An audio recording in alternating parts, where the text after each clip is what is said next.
from the Crypt. It's your boy Marty Bent here on a lovely Monday morning in Austin, Texas. I'm sitting down with Brian Gitt, who is in California. It's early for you. Thank you for joining us so early.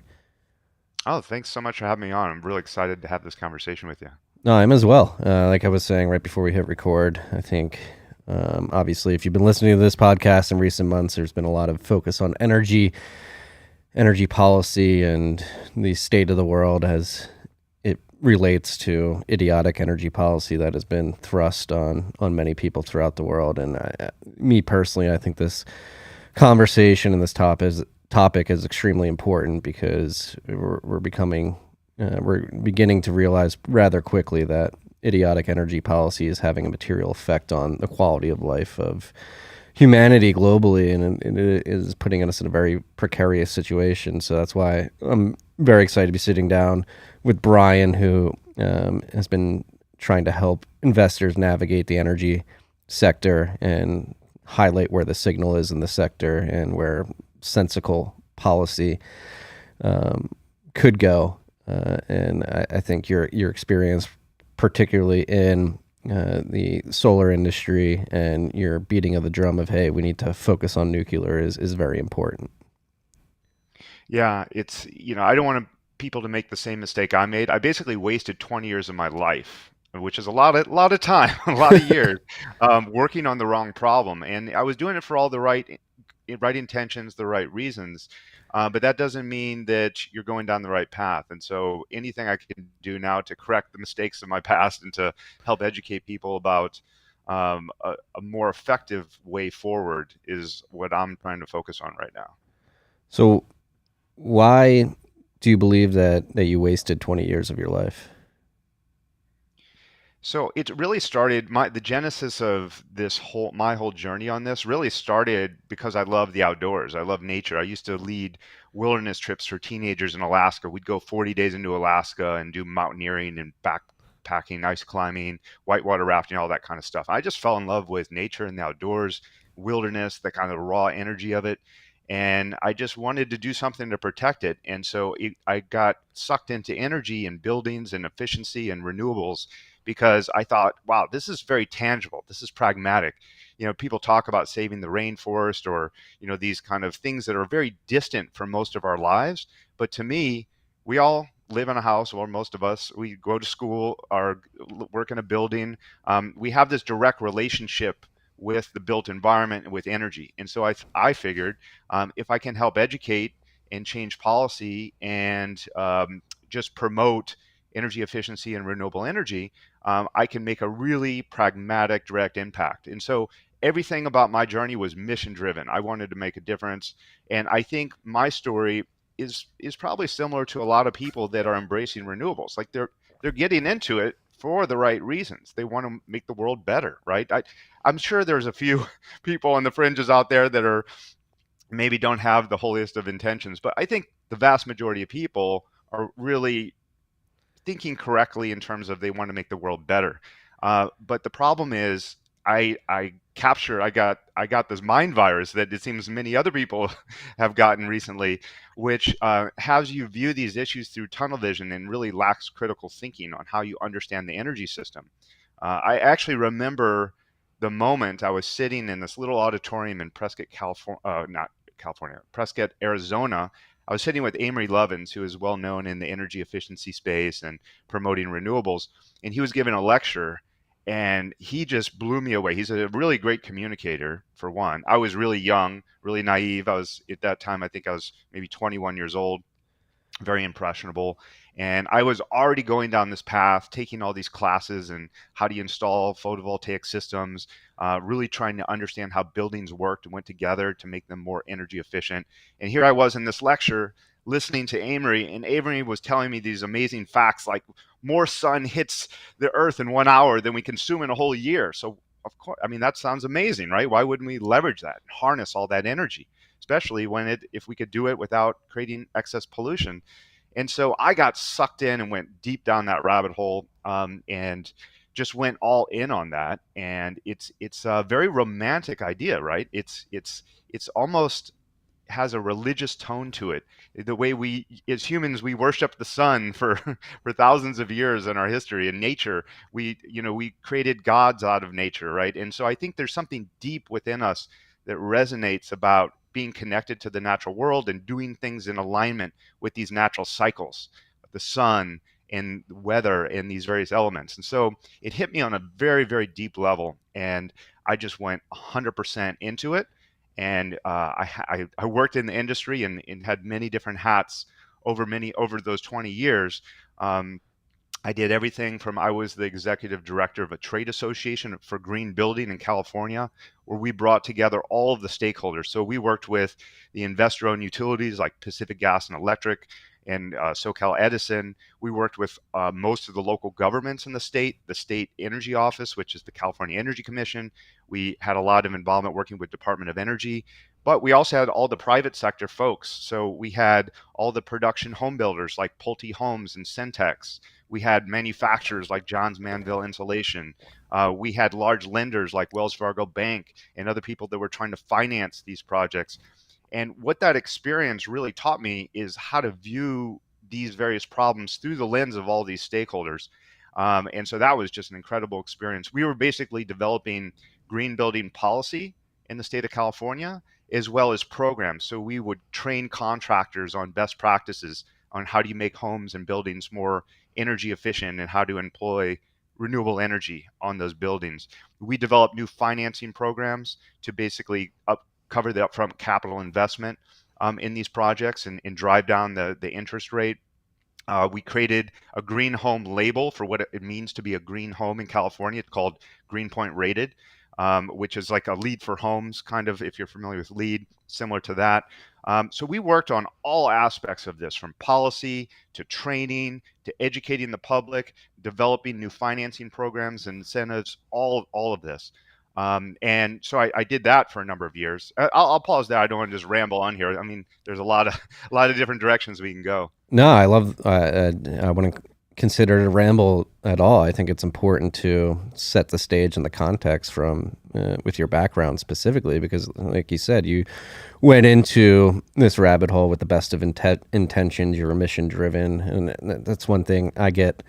I get scoffed at a lot because a lot of people think I'm just some greedy oil and gas guy who just wants to burn fossil fuels and pollute the environment. When I would consider myself an environmentalist as well, and I certainly had these types of feelings in my 20s as well. I thought that we needed to be cleaner. I mean, it's inarguable. There certainly is a lot of pollution in the world, and it's something that we should definitely curb as much as possible. But I think a lot of people conflate this idea of renewable energy with the reduction in pollution, and they're not always mutually exclusive, or they can be mutually exclusive, excuse me, where you can reduce pollution and not embark on idiotic energy policy. And that's, I think the context of your background is very important, because I think you've seen up front, like the unspoken trade-offs that come with this quote unquote renewable energy and its viability for humanity in the long run. So I think setting the stage is very important. I guess we could go into, like, having set all this up, these financial products, these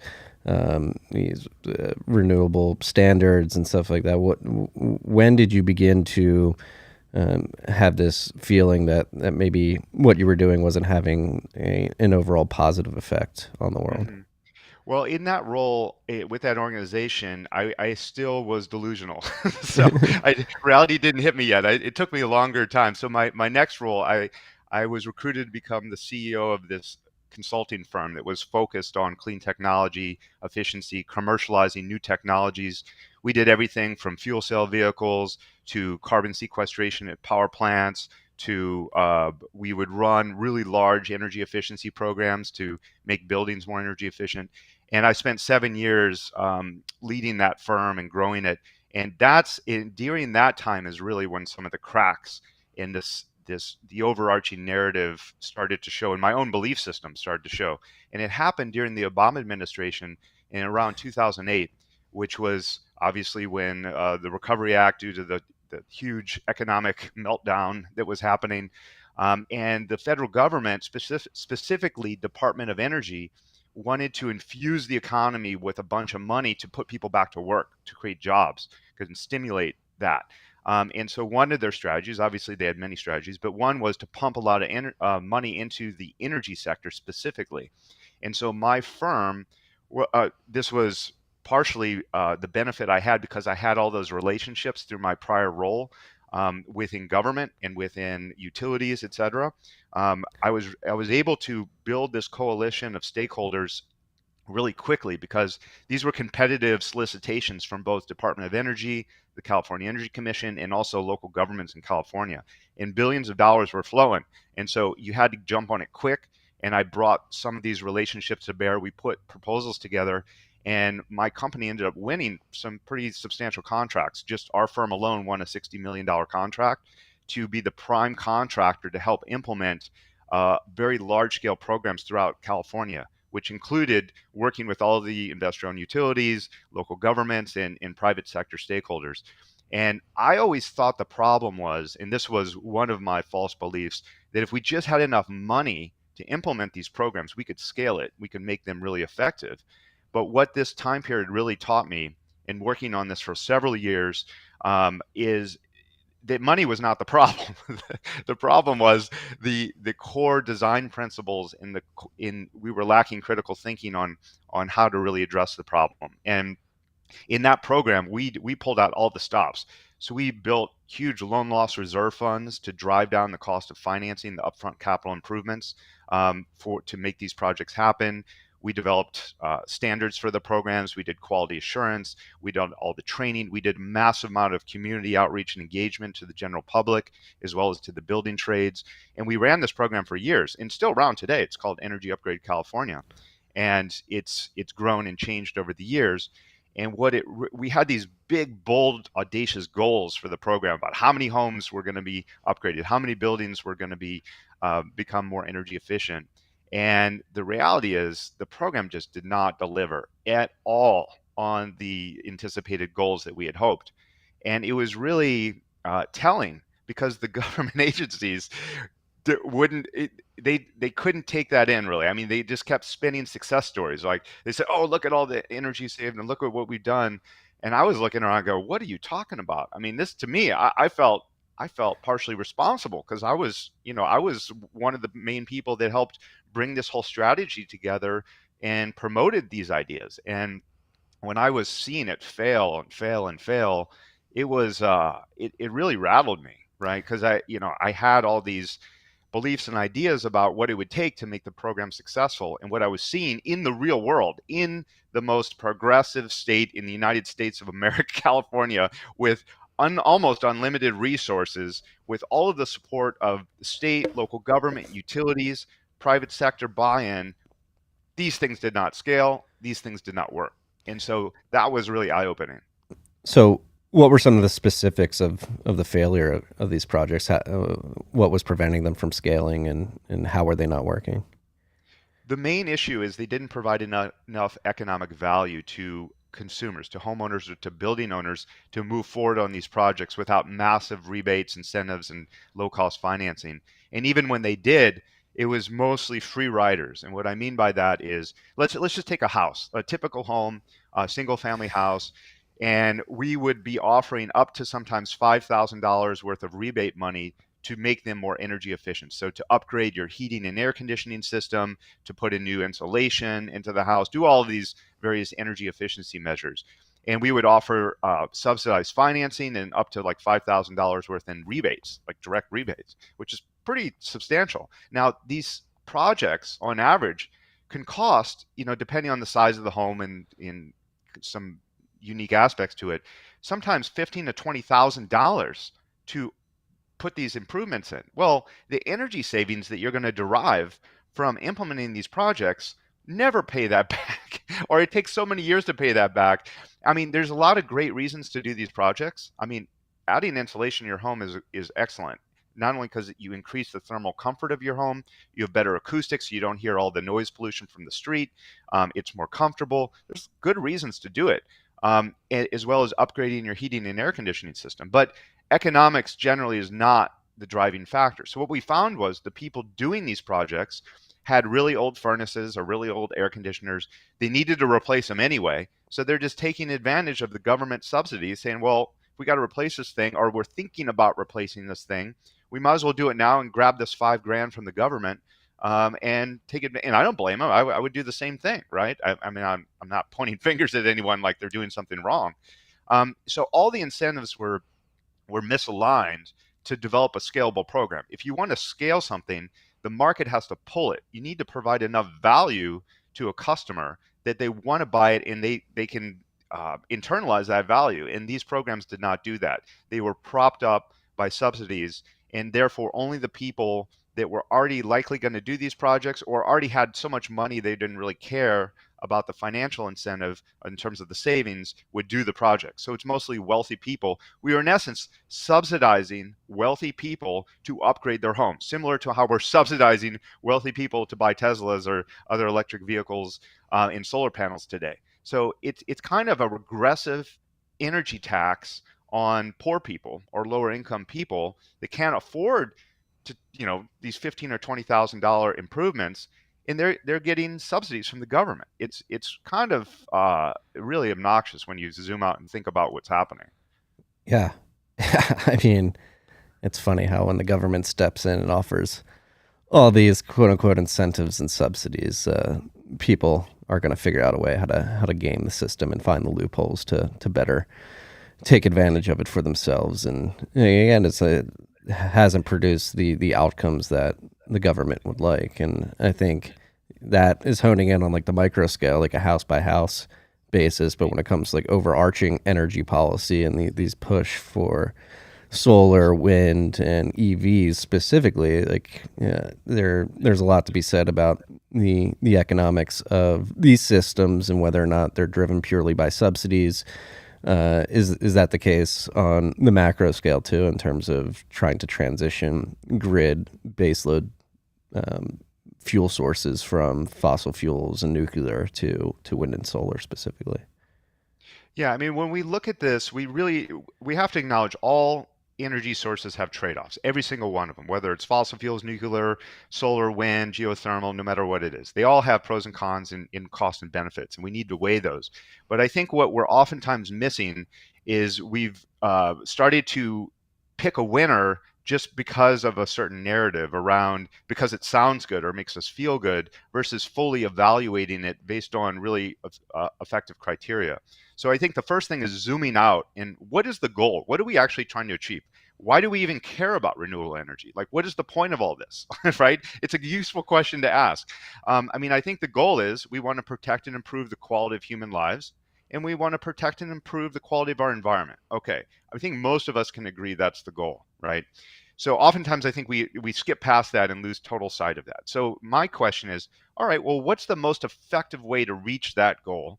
And then what are the evaluation criteria that we should be using to assess any technology? I don't care what it is. I'm agnostic on technology. I really don't care. I just want whatever's going to be most effective. And I think there's really 5 criteria that we need to apply to use critical thinking and evaluation of any energy technology. The first is energy security. If we don't have energy security, we don't have a country, we don't have a civilization. And if you don't believe me, just look around and read a history book, because man, Europe would all be speaking German if it wasn't for United States oil and gas. I'll tell you that, because during World War II, the United States, there was about 7 million barrels of oil that were consumed in World War II to basically fight off the Germans. And 6 million of those, or basically almost 90% of them, came from the US. So if US oil and gas hadn't supported the Allies, Europe would all be speaking German right now. And this goes to every war in human history. It's all about the ability to project and harness energy. To harness and project the energy in the world is how you protect yourself, your civilization, versus being invaded and taken over and conquered. So that has to be the foundation, because if we don't have that baseline of energy security, then we don't have anything, right? Everything else is noise. So to me, that's the most important criteria. You have to weight criteria too. They're not all created equal, obviously. So to me, that's number one. The second criteria is reliability. right? Because we in modern world we use energy 24/7, 365, and we're spoiled rotten here in the United States and most of the Western world because we just take it for granted that you flip a switch, you turn your air conditioner on, you want to go in your car, whatever it is, the energy is there whenever you need it. That is not the case in most of the world. I mean, most of the world lives in energy poverty. Over 3 billion people don't even have access to adequate energy. It's about the amount of American refrigerator. And less than a billion of them don't have any power, no electricity, no gas, no anything to basically sustain themselves in their lives.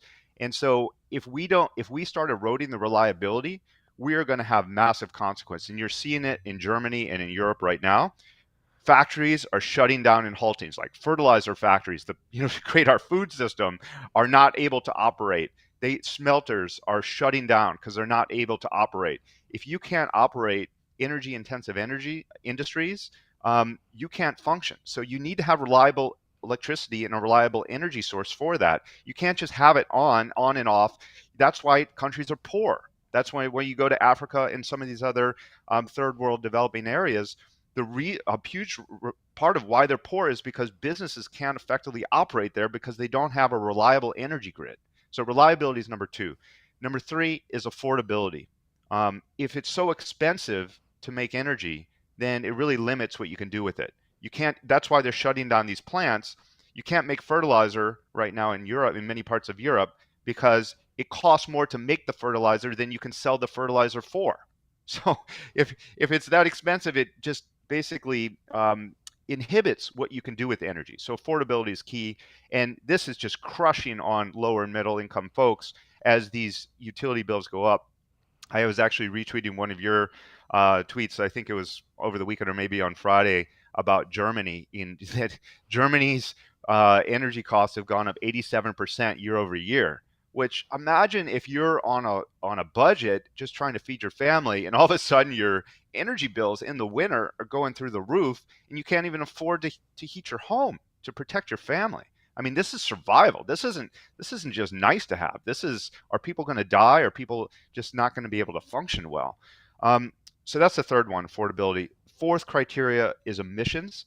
And this is important. No one wants to breathe dirty air. I mean, we all want clean air. I haven't met a single person that enjoys, just breathing dirty air. And, but there are trade-offs, right? Coal creates pollution, air pollution. And the reality is gotten cleaner and cleaner and cleaner the more we had the money to put emission control technologies on these plants and scrubbers. And now the air quality in the United States is much better than it was 20 years ago.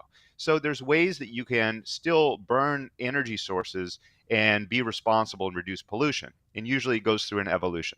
And then the last criteria is land use, right? You don't want to cover all of your land, destroy all the habitat, basically killing all the animals that live on that land by taking up excessive amount of and using too much land. And especially in parts of Asia and in Europe, they don't even have the land. We're blessed here in the US where we have the benefit of this just a privileged geography and abundant land resource. Most of the world doesn't even have that. But we don't want to cover our prime agricultural land in Central Valley, California with solar panels. That's the biggest waste of resources on both sides. I mean, so those are the kind of criteria when we zoom out, we think, okay, what's the goal?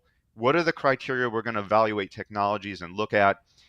Now, how do all of these technologies stack up across these, right? So I'll pause there, but that's kind of how I think about when you're looking at an energy system, how you would evaluate various approaches to solving this problem.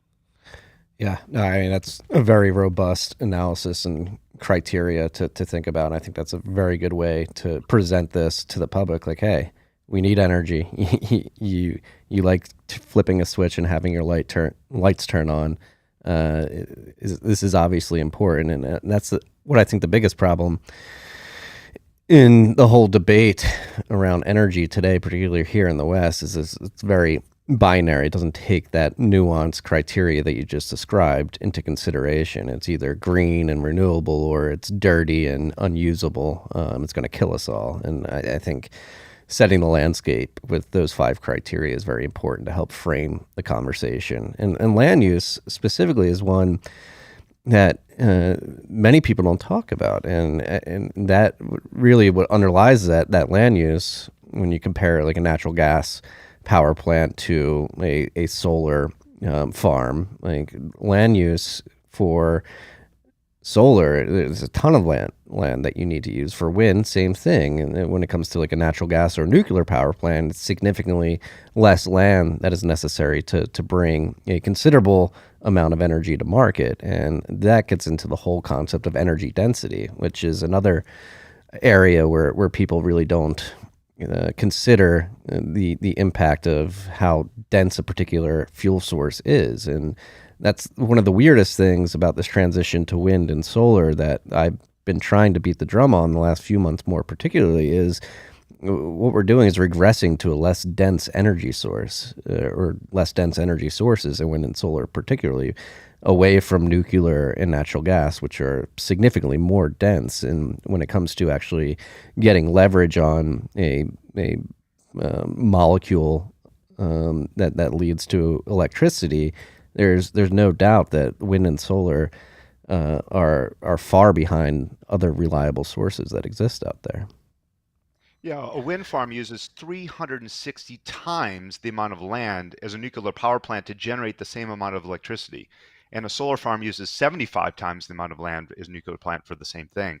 A natural gas, well, let's just take a wind farm, a 200 megawatt wind farm, takes up about 13 square miles. That's 13 square miles. I mean, imagine that versus a natural gas power plant of the same generating capacity could fit in a single city block, right? So when we start to think about resource impacts, not only in all the materials that it takes to actually build these machines and deploy them, but all of the land that we're taking up, it's just an immense amount of land. And you're usually destroying either farmland, forest, or native habitat for species. And this extends beyond just renewables. Like I'll give you an example. 2 weeks ago, I was down in Kern County, California, and I was visiting an oil lease down there. My friend Mike Umbro is running a new operation. Yeah, you know Mike. Okay, Mike's been on awesome. the show. Mike, Oh, we had a great. great conversation with Mike on the show. Big fan of Mike and what he's doing. Y- Yeah, so I went and spent some time down there with Mike. You know, I met him on Twitter as well, and he's like, "Yeah, you want to come down to see my operation, my oil lease?" I was like, "Yes, I will be down there next week." So I went down and met up with him. We had a great time. And one of the things that struck me, you know, here in Kern County, where his oil lease is, when you go out there, the first thing you'll notice is there's not a single tree or plant as far as your eye can see. It's the desert in California. It's like what maybe some people are familiar with Nevada desert. It's just like barren, doesn't look like there's anything there, right? Now, obviously, there's life that lives there. But the first thing I saw when I stepped foot on his oil lease was three people, three biologists doing a survey, basically a survey of endangered lizards on the property. Because what they were doing is they were trying to identify where the endangered lizard burrows were so they could mark off with flags and put fencing as they developed the site to avoid disturbing the lizard burrows. Right. I mean, think about this. This is in this. This is a good thing. I'm not saying this is bad. This is good. This is being responsible company and how you operate a business.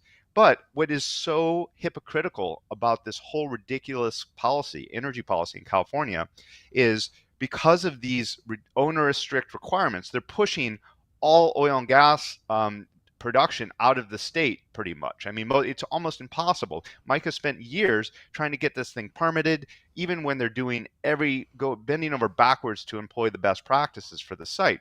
So, but California consumes more fossil fuels than just about any other state. They're the number one consumer of jet fuel, the number one consumer of gasoline, but they're sitting on 1.5 billion barrels of oil, mostly in Kern County, under the desert, right?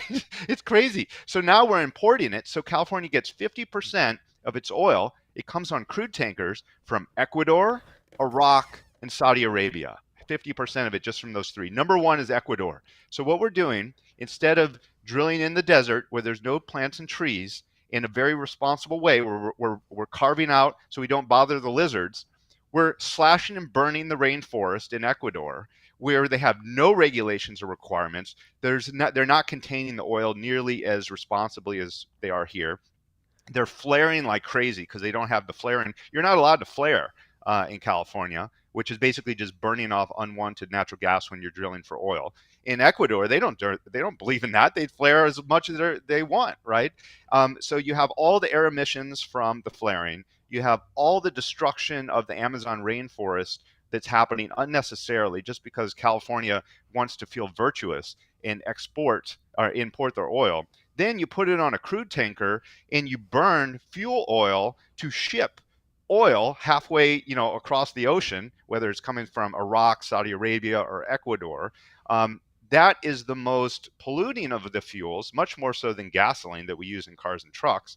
Then those ships come into the Long Beach port in Southern California, and they're emitting all this air pollution around the disadvantaged communities, usually communities of color that are in around the ports in Long Beach that have some of the highest pollution levels in the state.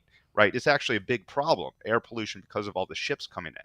So this is an example of a policy that is so counterproductive, and we could reduce CO2 emissions, reduce air pollution, reduce impact on the environment by just drilling in a responsible way in Kern County, California, instead of doing all that crap. And that it just drives me nuts. Like, why are we doing this? The people that say they're doing this to basically help reduce CO2 emissions, they're emitting more CO2 emissions. They're not saving anything. So that's just a really tangible example just from oil, but this applies obviously across all of these types of energy sources. Yeah. And it could also probably lower costs, like we were saying before we hit record. There's parts of California that are seeing $7 and up gas. Some places it's more than the minimum wage. A gallon of gas is more than the hour minimum wage here in the United States. It's completely befuddling, honestly. Like, how, in your mind, like, have we gotten to this? Is it pure virtue signaling? Is, like, there's a lot of people saying controlled demolition. I'm not gonna put words in your mouth, but you look at the situation and everything unfolding. That particular example of California shipping in oil on tankers from Ecuador, Saudi, and Iraq it just seems so clear cut to me, at least. Maybe I'm seeing things more clearly than others, but it seems like a very cut and dry. Like, this is much better than what we're doing now. Like, why? What is it? Is it pure virtue signaling, political unwillingness? Is there inability? I think there's a few things happening, and I don't want to just broad brush and stereotype everyone, obviously, but I think the majority of people, this really aligns with my own personal story, my own experience, because I was one of those people, right? So I'm not really pointing fingers and saying these are horrible, evil people, because I was one of them. I believe these things. So, and not only did I believe them, I invested 20 years of my life professionally working to be a proponent and champion for those ideas. So I think at the core of the people that were like me, which I think is the majority out there, I think it comes from a deep desire to have a sense of meaning and purpose, honestly, to contribute to something bigger than yourself and to have a positive impact on the world. I think that's the underlying desired motivation. And I think that what is happening is it's easy just to kind of consume this narrative about solar, wind, and electric vehicles. It feels good. You feel virtuous by supporting this, and you don't actually have to do the work and think critically about, invest the time to educate yourself about how the energy system works. What are all these trade-offs that we're talking about? And really do a full evaluation. Because let's say, most people, they're busy. They have kids. They have work. They're just trying to keep their household up. They don't have a lot of extra bandwidth and time to invest in exploring in depth these topics. So I think people are outsourcing this function to some political elites, to some thought leaders in the space, to environmental organizations, and it's having really dire consequences because these ideas are not good ideas. These ideas can really threaten the very prosperity of our civilization, and these ideas kill people, right? And we're starting to see that around the world right now. And so that's one of the reasons I decided to really speak out so vocally about this is, one, because I contributed to the problem. I was part of the problem. But two, I understand the mindset. I understand how people that view the world think. And to be honest, I was just deeply ignorant. Is even working in the energy industry. I helped develop new technologies in clean tech and such. And I was deeply, deeply ignorant of how the energy system works because I had my blinders on. I didn't, because I was not allowing myself to think critically, really delve deep into some of these concerns, because I just wrote them off. I just said, oh, these people, it's just the greedy fossil fuel companies that are just trying to rape and pillage the land and take advantage. I don't need to study what they're saying because they're just wrong. I'm right. I'm the hero. They're the villain. So I think a lot of it is around that, is this sense, this deep sense to try and find meaning and purpose to contribute, but people are outsourcing this function. So they get all the dopamine hits of feeling virtuous without doing any of the work, right? Of Yeah. actually investing the time. Yeah.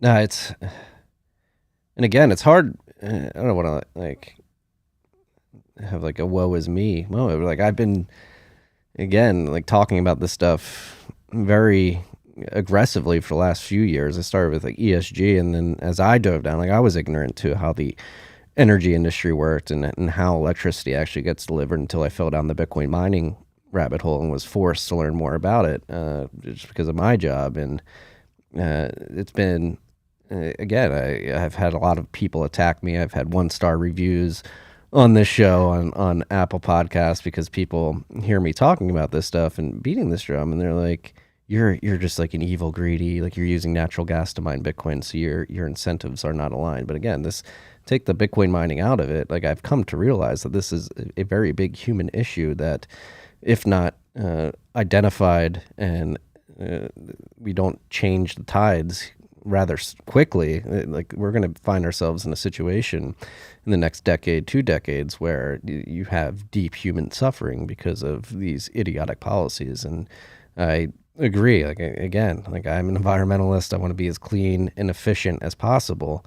Like I've come to learn, as you have as well, that like what is being preached is not actually what's playing out in real life. The models and the narratives just do not compute with reality. And I think if we are going to succeed as a civilization moving forward, you have to come to grips and identify and recognize this and just accept what is the cold hard truth of the world and adapt to that. If not, again, the future is not as bright as it could be if we were focusing on the 5 criteria that you mentioned earlier in this conversation. And that's another thing that really has hardened my resolve in this whole conversation is nuclear, right? Like why, like how has nuclear gotten to such a point where it's so villainized when, again, it's the densest form of energy that we have on this planet, arguably the cleanest form in terms of CO2 emissions, and yet everybody pushing wind and solar is not also pushing nuclear as well. Why has nuclear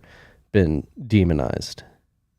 Yeah, nuclear is the most powerful, reliable, low emissions energy source we have, and it is inevitable. I believe that we will power future civilization on nuclear power. I don't think there's any doubt in my mind about that. But the question is, how much suffering and how much hardship do we have to go through until enough people realize that and start to embrace it? And we've gone with in fits and starts on it. The genesis of the downfall of the nuclear movement really was in the 1960s and starting in the late 50s, when people were conflating nuclear war with nuclear power, right? So the anti-war movement has invested so much time and energy into fighting against nuclear weapons, which understandable, right? No one wants the world destroyed by nuclear weapons and nuclear war. But they made a category error of assuming that nuclear power stations and power plants would lead and support nuclear weapons and nuclear war. And so I think the genesis of it and the association is like the spillover effect of that was really the beginning of it. Because even the environmental organizations originally, like the Sierra Club and folks, they were pro-nuclear way back in decades ago. So um, the reality is that nuclear by far is the safest way to make energy today. And this is just a statistical fact, right? I mean, nuclear has been in commercial operation for 70 years. 20% of the United States electricity comes from nuclear power. A lot of people don't know that. They think, oh, they don't really understand the magnitude, even today, of what we have. Almost basically 100 nuclear power plants generating 20% of our electricity today, which is showing that it's been operating safely and effective. Not one person in the United States of America has died due to nuclear radiation effect. Not one. We had one nuclear accident in 70 years in the US. That was 3 Mile Island, and no one died in it, right? It's horrible, a terrible incident. You never want to have accidents, but let's be real. I mean, we have industrial accidents all the time of large chemical plants, industrial facilities. People, I mean, it's an unfortunate reality of when you build very complex machines that sometimes you have accidents.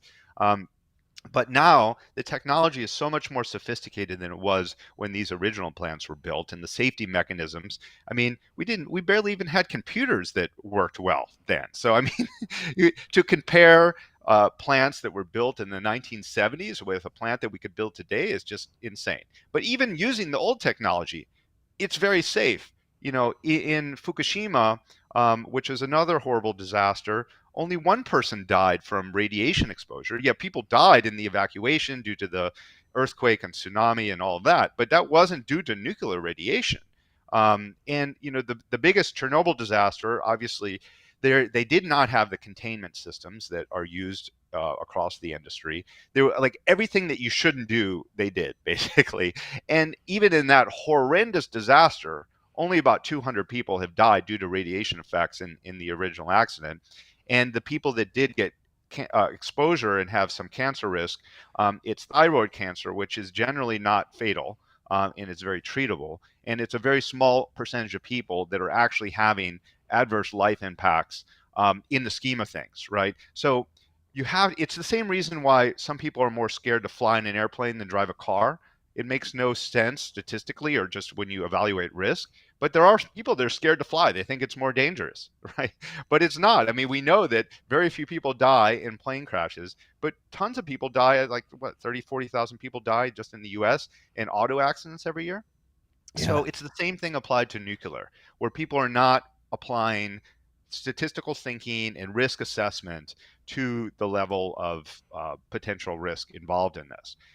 So I don't see any reason why we shouldn't be building nuclear, especially in Western developed nations like the US, Europe, Australia, Canada. We should be going all in. And the reality is, China's going all in. You know, they're building 150 new nuclear power reactors right now. South Korea is going in. Other countries in the Middle East are building. We're the only ones that are stagnant. And not only stagnant, we're going in reverse.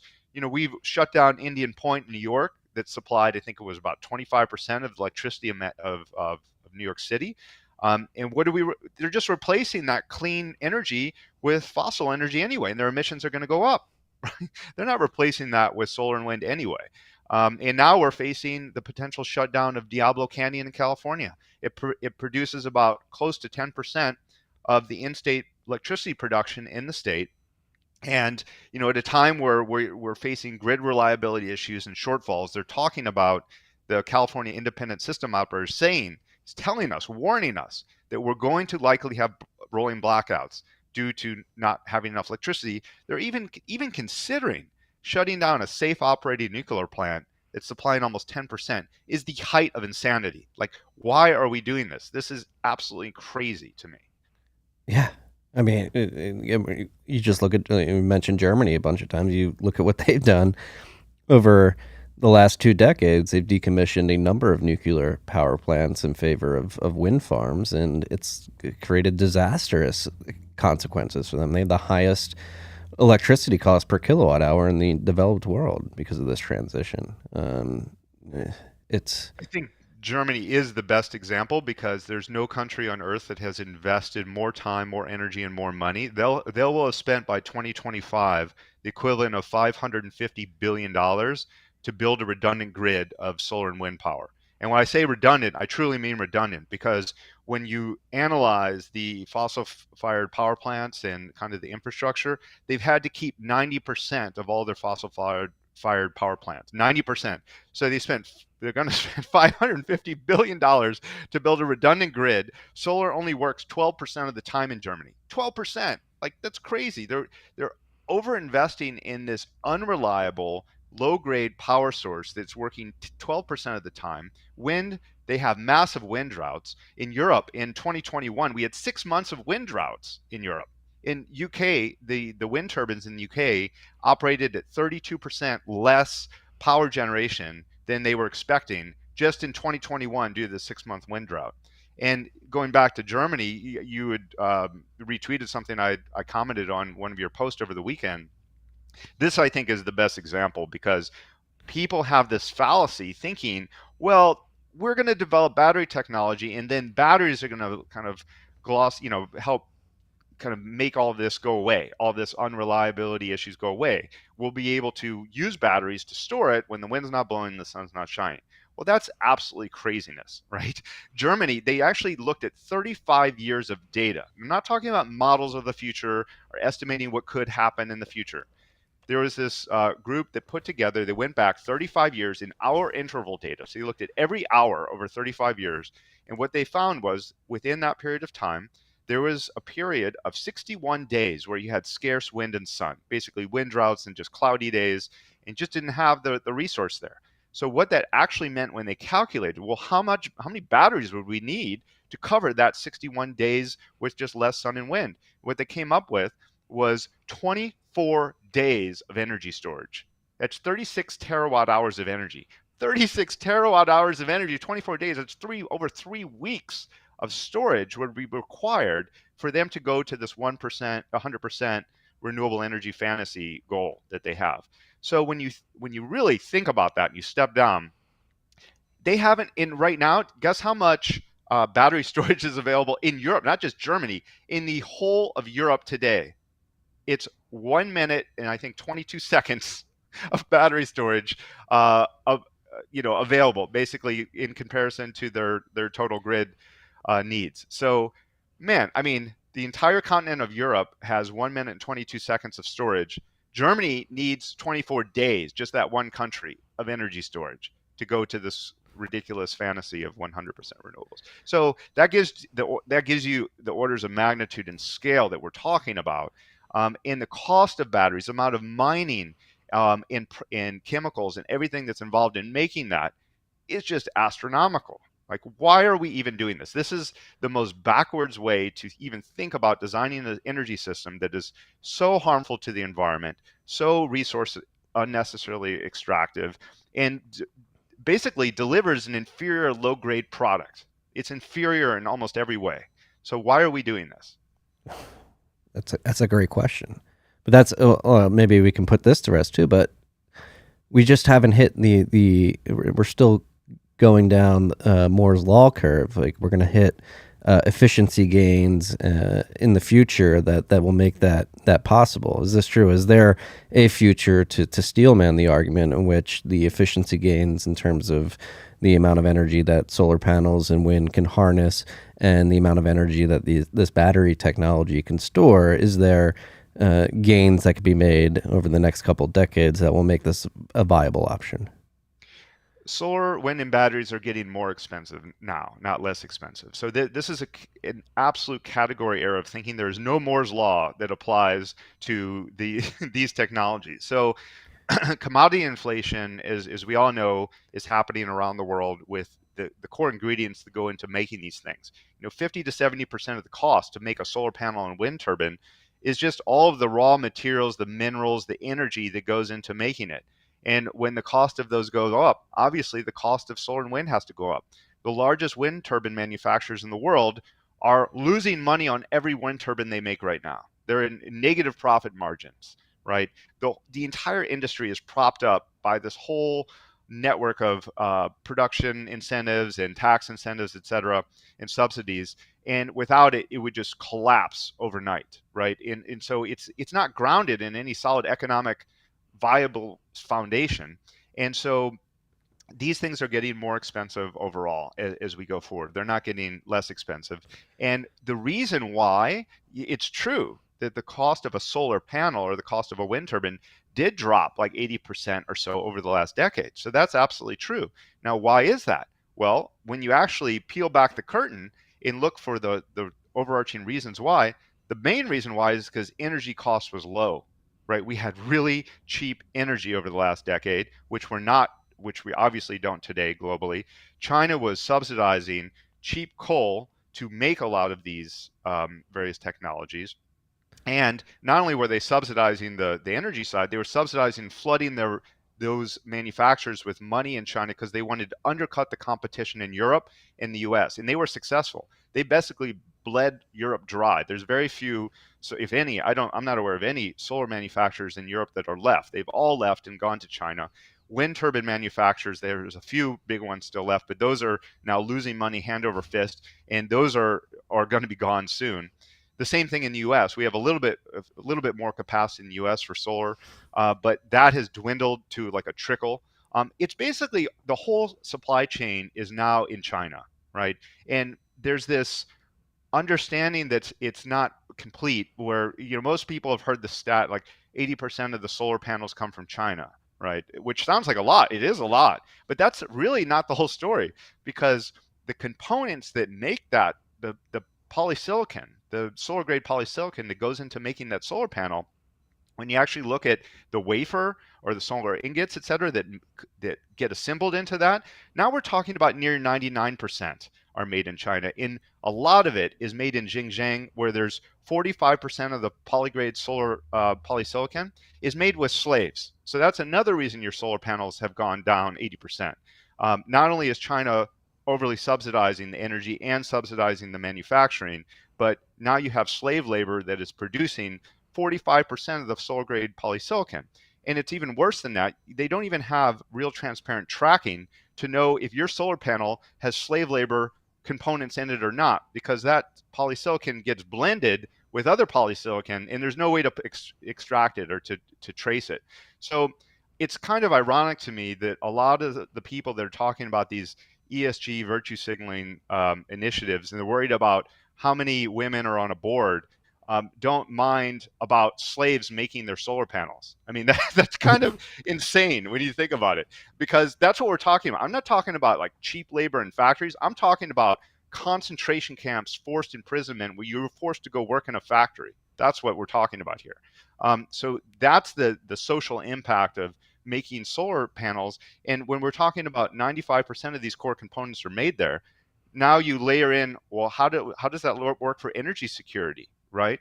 Do we want our whole energy system beholden on China, our biggest strategic adversary that in the world today, the most powerful adversary? We're going to base that on when these systems only last like 20 years at the best, in the best case, and we need to replace these things. I mean, that makes no sense from not only a cost but energy security standpoint. So these are not getting cheaper anymore. They were, for all the reasons I just described. And basically, a lot of cheap labor, a lot of cheap coal, and a lot of subsidies from China that were helping to drive down the cost. And the last thing is low interest rates. People forget we were in a historic last decade state of low interest rates, cheap money, right? And that contributed to being able to produce these cheaper. Now we got higher interest rates, commodity inflation. All of these things are making the cost of making a wind turbine and a solar panel more expensive. And I'm kind of bought into Lynn Alden's view of this, of the 2020s being more like the 2040s, and that we're likely to see this commodity inflation, energy inflation for the remainder of the decade. So if you believe that hypothesis is true, how in the world is the cost of a solar panel and wind turbine going to go down? It's only going to go up, right? And the higher the cost of energy for oil and gas, the more incentive there is to drill for it. So that's another fallacy that people have about it, right? They think, well, if we just jack up the cost of fossil fuel energy, that'll make more people want to buy wind and solar. It's just the opposite. All that's going to do is increase the cost of the panels and the wind turbines, and it's going to create greater incentives for the oil and gas industry to produce more oil and gas. Yeah. Critical thinking. It's lacking these or days. lack thereof. Yeah. No, but it's very, in terms of energy security too, that's the most frustrating part. You mentioned the immense privilege we have here in the United States, just purely on the landscape and the resources that we have below our feet here. And there's this political unwillingness and this virtue signaling that's not allowing us to tap into it. And like you mentioned with Mike Umbro in Kern County, the barrel oil he produces is arguably the quote unquote cleanest barrel of oil that you can produce in the world. And there's other companies out there. I saw that you recently wrote a report on Liberty. We've had Chris Wright, the CEO of Liberty Oil, on the podcast before, and what they're doing in terms of being a very efficient and quote unquote clean oil and gas producer is something that should be celebrated. But again, for some reason or another, there's this theme here in the United States where the oil and gas industry here on our land has been completely demonized when compared to the rest of the world. The way that we produce oil and gas is arguably the cleanest way that it can be produced, and so you would think that we would champion that and try to bring about more of that. And I really like that you highlighted what Chris and the team at Liberty are doing specifically. Yeah, and this is why shows like yours are so important and all the other folks that are trying to champion these ideas, because I think the biggest problem we face today in this whole mess we're in is around storytelling, is around the narrative, right? Because we have a lot of people buying into a false narrative that is not grounded in physics and economics, and that is really threatens to destroy all the prosperity that we've built. We're basically like spoiled rich kids living off past generational wealth, and not contributing. And we're just eroding and eroding the quality and the reliability of our energy system every day, and it has dire consequences, especially for the poorest among us. So I think having people like yourself being very outspoken on this is incredibly important.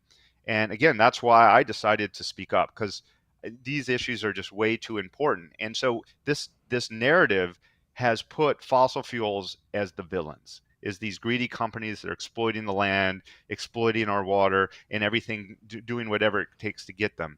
And in reality, the opposite is true. The fossil fuel companies are the heroes in this story. Now, they're not perfect. I'm not trying to paint that the fossil fuel industry has been perfect all along. They've made mistakes. They have work to do still to help capture more methane emissions, for example, from various drilling sites, etc. But the reality is, they are the ones. They are kind of the backbone of human civilization right now. They're propping us up, and so instead of being grateful and just in giving them incentives to increase their efficiency and operate domestically, we're doing exactly the opposite because of this narrative. And so that's why I think storytelling is so important in this. And we know this. I mean, this is how Hollywood works, Disney works, every brand on the planet works. People don't buy Apple computers because of tech specs, right? That, oh, look how much this can process and how it's fast it is. Nike doesn't sell clothes or rackets based upon how many athletes use their product. They sell Tiger Woods or Serena Williams going on this hero's journey and overcoming these amazing odds and being champions. And that's what we need to get back to. We need to tell the stories, because the physics and economics are on our side, right? All the data, all the science, all of the foundational elements are there. What I think the energy industry is lacking is effective storytelling, right? They're incredibly talented scientists, technologists, engineers, and they're just bad at storytelling, to be blunt about it. And so we need more people telling this story. What do you like about Liberty Story specifically? I think Liberty Story is one of the best to showcase, because Chris Wright, in his background, he actually worked on solar and various renewable energy systems and nuclear early in his career. That's where the genesis of it. So he wasn't even coming into it, oh, I want to be an oil and gas executive. He was just inspired by kind of this bold vision of a clean energy future, really. And I think what he's done with Liberty is a great example. Well, first of all, Chris had a big role in helping to develop and kind of implement the original fracking revolution, right?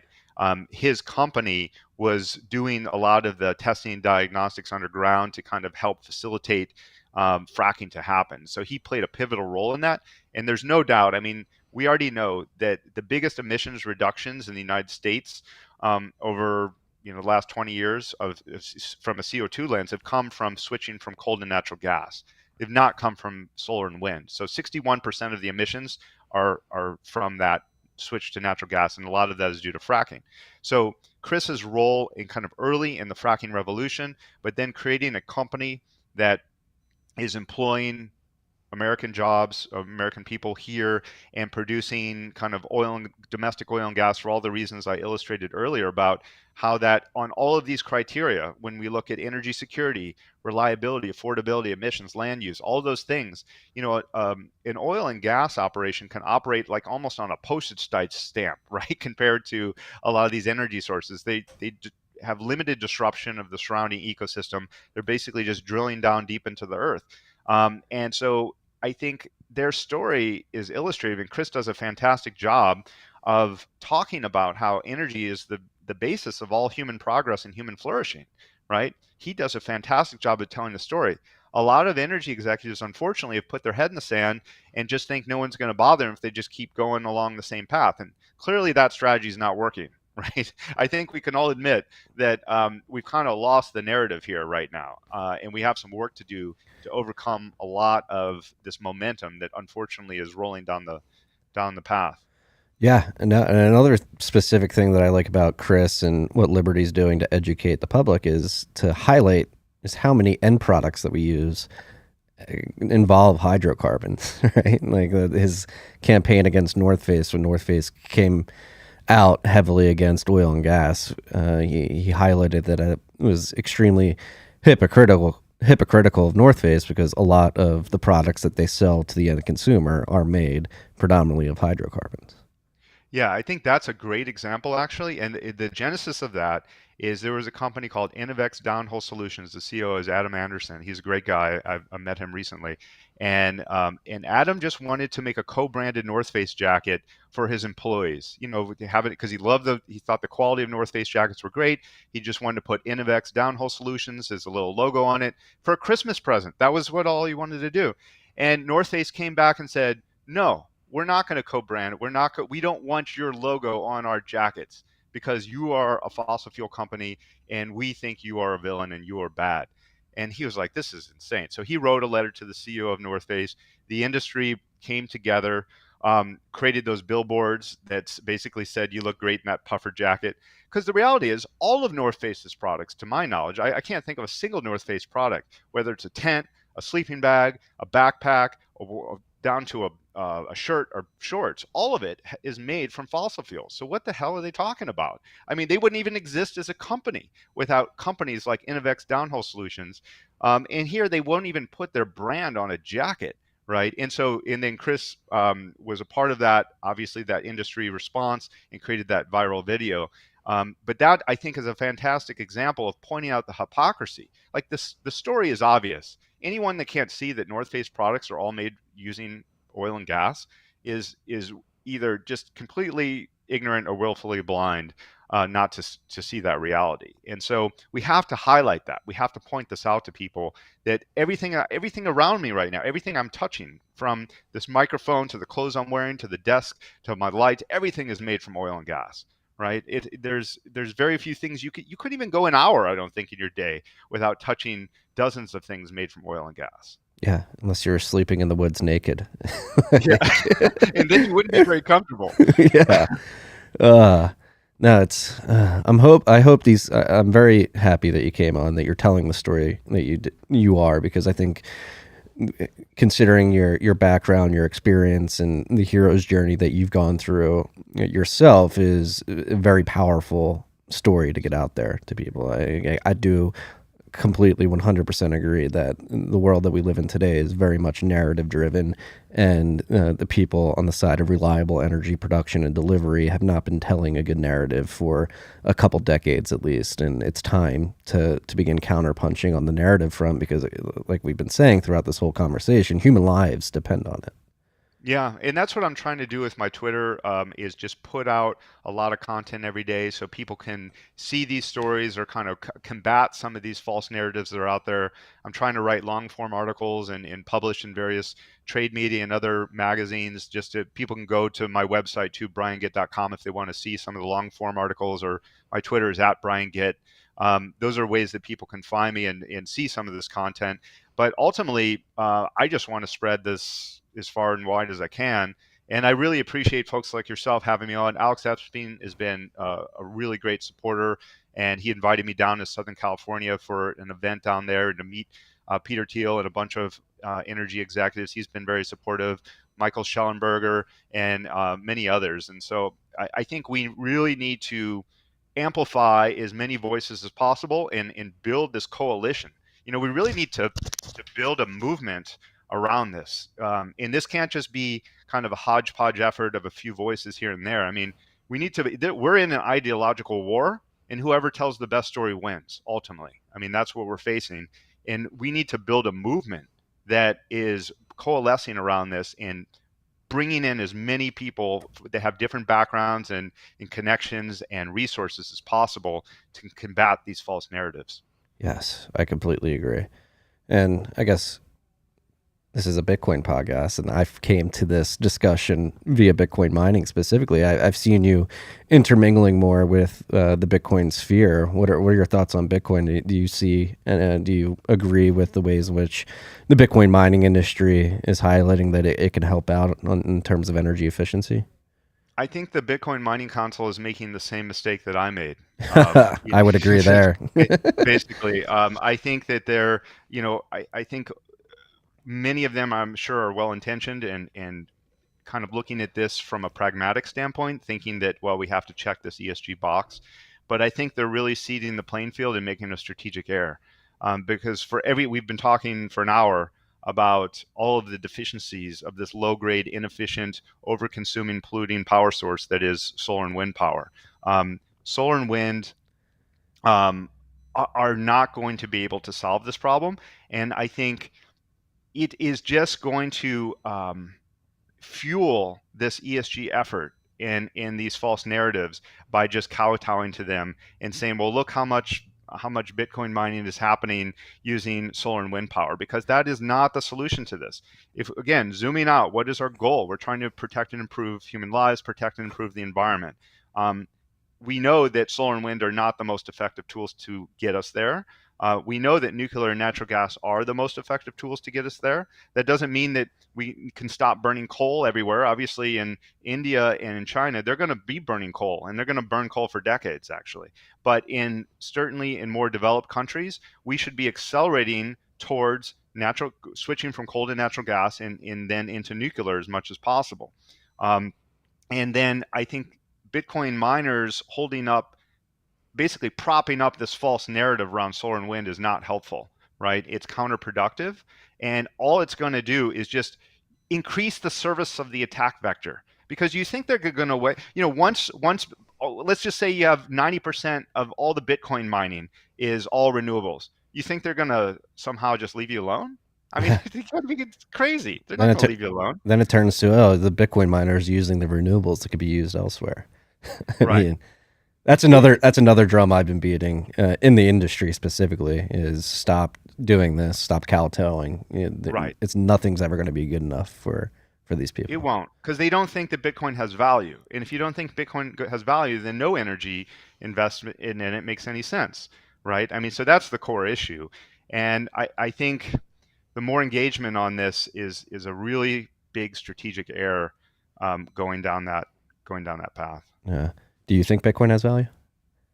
Yeah, I've put a substantial part of my net worth in Bitcoin. About a year and a half ago, when a lot of these ideas started to gel after many years of kind of building up and taking shape, I took basically a quarter of my net worth and invested it in specific traditional energy companies, and a quarter of it into Bitcoin. And so I am a huge Bitcoin bull, big believer in it. You've been very helpful in helping educate me on my journey in the Bitcoin space as well as others. And so, yeah, I'm all in on Bitcoin. Oh yeah. Love to hear that. No, I'd love to hear that you got some value from this show. That's like Bitcoin mining specifically. Like it can, people focus on wind and solar, like, oh, it's going to incentivize the build out of that. I'm like, no, like we should be drilling more efficiently. We can bring more oil to market. Maybe we have a first buyer of nuclear energy while reactors are waiting for transmission lines to get built out. Like that's where I like to focus the narrative, is like the future of the cheap, abundant, secure energy system here in the United States, and Bitcoin mining can definitely play a part in that. But I completely agree. I think the Bitcoin Mining Council and those in the industry who are pointing like, hey, look how many renewables we're using are making I don't think it's going to be a fatal mistake. Maybe it's a fatal mistake for them in the long run, but it is a big error in terms of narrative. And Right. we need to begin pushing back. Energy is good. Human flourishing is good. Like you can't push humanity forward without more energy. And that's something that people just need to come to grips with, accept. And with that acceptance, go forth saying, all right, how do we do this as efficiently and as clean as possible? Yeah, one thing I wanted to ask you around this narrative of Bitcoin acting as this kind of first right of refusal to go offline when there's a power emergency, almost acting like this battery storage for the grid. To me, that makes no sense from a variety of standpoints, but just from a strict Bitcoin mining perspective, I'd be curious to hear your thoughts on this because the whole point of being a miner is to optimize use of the machines, right? And you want to be running 24/7 as much as possible. So to consciously design a system to support, let's say, a solar farm out somewhere where you know that you're only going to have sun 8 to 10 hours a day, and you know you're going to be offline, or you're going to have to use grid resources the rest of the time, or have more downtime. Why would any Bitcoin miner even contemplate that? That doesn't even make sense to me. It doesn't to me either. That's why I focus. That's why I like off-grid natural gas, because you can get a sustained stream of gas that doesn't have any competition in terms of buyers, and the operations that I run have very high uptime because we're not competing with anybody else for that electricity source. I mean, there is, when it comes to like demand response, like I think demand response makes sense on grid when you have a reliable baseload. Like if you have a nuclear power plant that you want to produce for peak demand, I think it makes sense to have Bitcoin miners eat up that excess capacity when peak demand isn't here. And then when peak demand does arrive and you need to shut down, it makes sense if you're engaged in a contract that allows you to sell that electricity to grid at the market price at that given point in time, so that your lost Bitcoin revenue is supplanted by electricity selling revenue. That makes sense to me. But again, there's a lot of nuance. Yeah, when it comes to operating a mining operation purely on solar or wind, that the downtime alone like would make it completely uneconomical in my mind. With that being said, I personally just have not read any of those proposals or explored that, just because I have that that thought off the bat. It's not reliable, so I'm going to go focus on natural gas. It has been my mentality. But yeah, like just from a pure analysis standpoint, the unreliability and the downtime that comes with wind and solar, just for me as somebody who's investing in mining computers and power generation, like that's too much of a risk for me personally.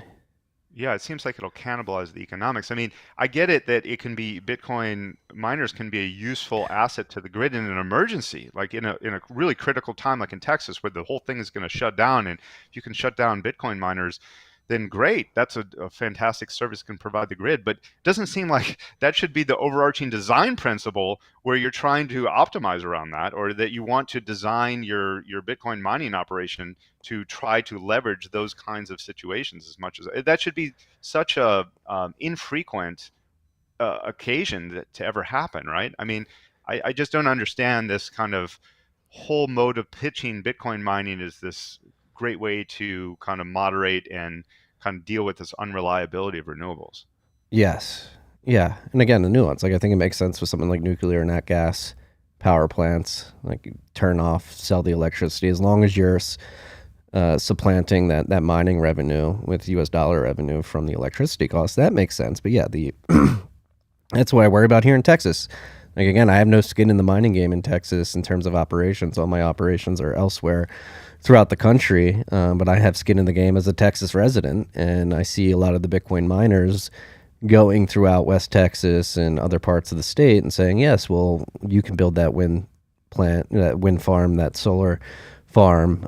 We'll come in and buy that electricity. And as a Texan, that perturbs me a bit because it's like, no, we should be incentivizing the build out of more reliable baseload in Right. nuclear, natural gas, maybe potentially clean coal, if we can get it. They're talking about rolling blackouts here this summer, and I'm about to have a newborn baby. I'm like, I don't want to be in 110-degree heat and the air conditioning go off when I have a newborn. We should not be pushing the expansion of these unreliable sources in favor of reliable sources. Like it just is, again, there's a lot of category errors that are many are falling down, particularly here in Texas. And I mean, the Texas mining meme is a big one right now. And I do think, and that's the other thing that I've been warning people in the industry and those at the Bitcoin Mining Council have been pushing this narrative is like, you're setting yourself up for a big narrative fail in the future. Because imagine if all this unreliable capacity gets built out and miners were the ones championing it, and you have grid instability in the future. Like they're going to point, like people are like, "What the hell? Why did you incentivize this?" Yeah, exactly. And that's happening. I mean, in Texas, $34 billion is going to subsidize renewables on the grid. I mean, this is massive subsidies. And what that's doing, they're acting like parasites because all of the incentives are pushing people to invest in solar and wind in West Texas, which is great for those developers, but it's horrendous for the residents of Texas and the business of Texas because what that's doing is cannibalizing the other thermal power plants and asset, making them more economically unviable because they're operating the way that the system is designed. The renewable resources get first preference onto the grid. They can actually sell their power into the grid at a loss because they make it up in all of the subsidies they get. So that makes the other thermal power plants, like a natural gas plant, run less amount during the year, eroding the economics of keeping that plant maintained and operating, destroying any incentive to build a thermal power plant based on fossil energy in Texas, because all of these preferences and subsidies to renewables, right? And so what's happening is the grid is becoming more and more fragile, more and more unreliable, and just by overbuilding renewables is not going to solve that reliability problem. It just makes it's creating more chaos in the system, right? I mean, electricity in the energy system is trying to um, bring order to the chaos of our world, right?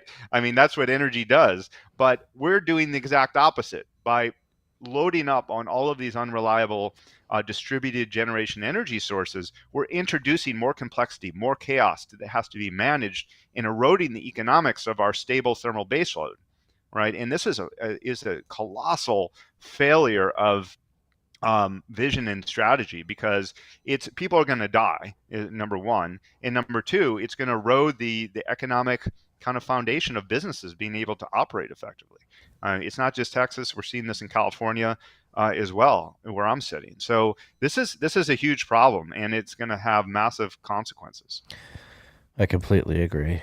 Well, people, please wake up to reality and begin focusing on reliability over virtue signaling. So that's the other thing, like subsidies. Like if I believe it was Trump, it might have been Biden, but somebody extended the renewable energy credits that are a lot of which is subsidizing this build out. Like what happens when those subsidies dry up? Like do you like think about the problem that like God forbid I mean, well, if we want efficient markets, I don't think the subsidies should exist. But like when the subsidies run out and it becomes glaringly obvious that these operations are not profitable at all, you're just going to have a bunch of solar panels and wind turbines sitting in the middle of the country doing nothing, right? It's already happening, and this is happening in Europe to some degree today. What they've found, the Renewable Energy Foundation did some analysis on wind turbines in the UK and other parts of Europe, and these are prime. I mean, there's more wind capacity and power there almost anywhere in the world in some of these locations. And what they found is even in these very desirable areas with lots of wind resource, that after about 16 years, a wind turbine degrades in its kind of generational capacity and efficiency. For offshore wind, it's 50% of the output of when it was built, right? So after 16 years, it's just degrading slowly, slowly, and about 50%. For onshore, it's about 30, I think it's 37% less output after 16 years. And then once they so the maintenance goes sky high, right? Because it takes a lot more. First of all, it makes no sense in an offshore seawater environment. Of course, you're going to have tons of corrosion, all of this kind of impacts of the weather on this machine. So it takes a lot of money and time and effort to keep them running, especially as they get older and older and have less output. But then you take away that tax credit in that subsidy, then it just doesn't make any sense to keep them running. So a lot of the false assumptions around levelized cost of energy that we see over the place, they assume these wind turbines are going to last for like 30 years when they're not. They're going to be taken out of operation, to be generous, after 20, but some of them are going to be well before that, just because it's going to cost too much to operate them, and they're not going to continue to get the subsidies after that. And once that stops, there's no reason to run them. So the whole industry will collapse if it's not propped up by all these tax incentives and subsidies. Yeah, the LCOE is something that people really lean into. Like, look at the LCOE. It makes sense economically. That's game. Yeah, it's apples and oranges. It's just a totally just disingenuous way to compare energy sources, because solar and wind power act as expensive, wasteful add-ons to the grid for all the reasons we talked about. They don't provide storage or these reliability functions to the grid. And so how are you going to, it's like if you have two cars, let's say you're going to buy two cars. In one car, you can drive for, let's say, 8 hours a day during certain time periods. And that's it. So too bad if you need to go somewhere at night, or you need to go for a longer distance or something. The other car that you have the option to buy, you can run 24/7, 365, right?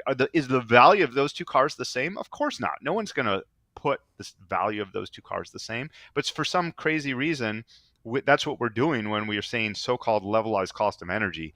We're comparing a solar farm and a natural gas power plant as having the same value. It's insane. It makes no sense. Yeah. Yeah, like taking the cars out, like you have a propane tank and a solar panel, and you want to fire up a grill at night, or I mean, create energy to create electricity on a camping site. Like the solar panel's not going to work for you, obviously. And the sad thing about this intermittent reliability issues, there was a study that was looked into this case with Duke Energy in North Carolina. What they found is that because they were ramping up the power plant up and down, same way as you drive a car, right? When you're on the highway, you get better gas mileage versus in the city, you're stop starting. And every time you hit a stop sign or stoplight, you use more fuel, right? When you're stopping and starting. Same thing with the power plant. When you have to ramp up and down the natural gas power plant to accommodate for when the solar is on and off and clouds are moving over and or wind is intermittent, basically you are using fuel, natural gas, inefficiently, and you're actually generating more emissions than if you were just running the natural gas plant at even keel the whole way. So what they found was that air pollution went up with the amount of solar penetration in their service territory, which is crazy. Like the whole reason supposedly you're putting a solar farm in is to reduce air pollution and CO2. Can't think of any other reason why you would do it. And here, because it's forcing the power plant to operate in this very inefficient manner, you're actually increasing the air pollution than if you would have just run natural gas in the first place, right? So this is just destroys the whole value proposition. Yeah. And that story is mind-boggling. I got into a debate with a Bitcoiner. It's like, that's not true. I'm like, no, it is. Like, here's the Duke Energy, and then they go, well, they're just trying they're just trying to besmirch solar so that oil and natural gas is favored over solar. But it's like, no, like, just think about it. Like you just said, like when you start and stop, like you're going to create excess emissions. It's just the way these things work. Like it would make much more sense to just run the nat gas power plant 24/7, 365 and deliver that energy to people instead of virtue signaling about this. And then like when it comes to like EVs and charging stations, that's another thing. People just think, oh, I have this electric car, like it is 100% renewable and using clean energy, but like those charging stations are powered by something at the end of the day, Yeah, right? all your electric vehicles just shift the emissions from the tailpipe to the power plant, which can be more efficient. I'm not totally anti-electric vehicles in all cases, but you're not basically avoiding the emissions. They're getting burned somewhere.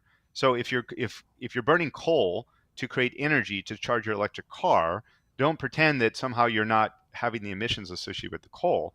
The problem with electric vehicles is that the embodied energy to create them is so high. And you even look at Tesla's annual report or any of these car makers' reports, they all admit that there's a lot more embodied energy and CO2 out of the factory than a traditional internal combustion vehicle of a similar size, make, model, weight, etc. Right? They all admit that. And then the debate comes in, well, how long do you have to drive it before it makes up for that debt, right? That extra energy, because of the weight of a electric vehicle battery, it's typically about 1,000 pounds. So you have all these minerals of cobalt and lithium, et cetera, that are going into the battery. Well, now you have 1,000 pounds in the vehicle, you have to increase the thickness of the structure of the steel, the aluminum of the frame of the car. You have to, and that takes a lot of embodied energy to make that, right? So it's all compounding to use more energy up front than a traditional vehicle. And then it depends on, again, where the energy is coming from to charge it, how often it's driven, et cetera, how long it's driven.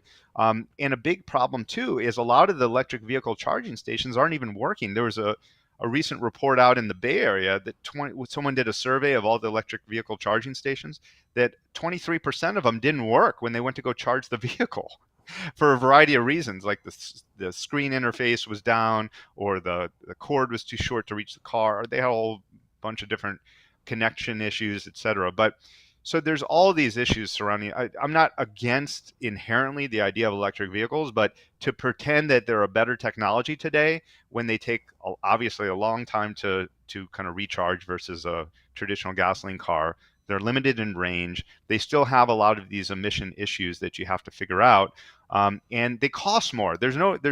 As gasoline prices go up, you see people saying, "Oh, this is why we should drive electric." Well, you're paying a lot more for the vehicle up front to begin with. So what are you talking about? You're basically just front loading your cost, and you may or may not ever get that back, depending on how long you have the car, how far you drive it. So it doesn't make sense from a lot of different perspectives. Yeah, talk about like another regressive tax. It's like telling poor people, "Oh, just drive an electric vehicle." Sorry, especially that these are subsidized. It's our taxpayer money, especially lower middle income people, are paying into the tax base that is subsidizing wealthy people to drive these vehicles. So that just makes no sense. Yeah, virtue signaling all around. We need to get back to sanity, and I think you're helping us do that. So, Brian, this has been a fascinating conversation. Thank you so much. I really appreciate not only having me on, but all of your thought leadership in the space. I've learned a ton from you over the years on my Bitcoin journey, and it's just such a pleasure to chat with you and talk about this stuff. No, well, again, the feeling is mutual here. I mean, the amount of quality information that you're putting out on the energy sector has helped me up my game as well. So this is a symbiotic relationship here, and hopefully we'll be able to do this again sometime, maybe even in person. That would be incredible. I would love it. Yeah, let's do it. Well, I mean, you have your website, briangitt.com, correct? Uh-huh. Yep. Find Brian on Twitter at Brian Gitt. That's GITT, 2 T's. Keep crushing it, man. I think we're going to win. I think we're going to shift the narrative. We just got to get more of these conversations into more minds out there. Let's build this army. Let's go. All right. Well, I hope you enjoy the rest of your day. That's all we got today, freaks. Peace and love.